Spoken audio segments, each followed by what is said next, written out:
They have come together to help people caught up in the war in Syria.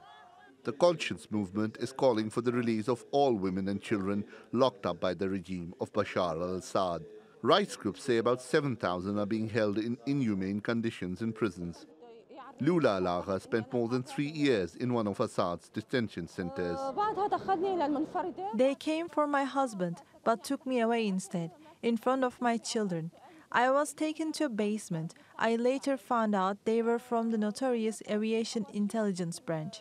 They told me to take off my clothes, and I was beaten and stripped when I refused. I was sometimes kept in solitary confinement, and sometimes with other women. Agha says her husband was arrested a few days after her and died in prison after being tortured. Her family later bribed officials to get her out. She then fled to Turkey with her 4 children.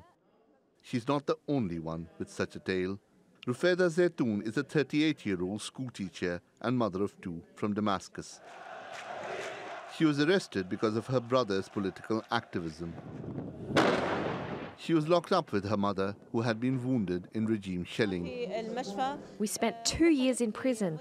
My mother stayed in intensive care for 15 days, and then she lost control of the lower part of her body. There were no charges against us, so they kept me as a so-called captive to use in future prisoner swaps.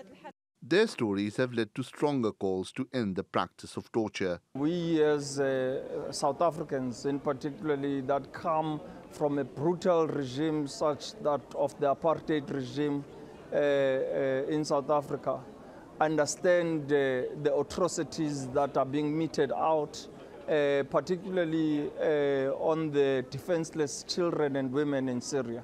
And this is why we are here to add our voice and say enough is enough. Delegates also said they wanted greater efforts by the international community to stop human rights violations. The atmosphere at this conference is charged. Many of the people present here have been subjected to torture by the Assad regime in Syria. They want Bashar al Assad and his lieutenants to be held accountable. They want those still held in prison in Syria to be released immediately. And they want to make sure that it never happens again. The conference leaders say this is just a start. They are hopeful they can carry the momentum gained here into a protest rally against the detentions planned in March.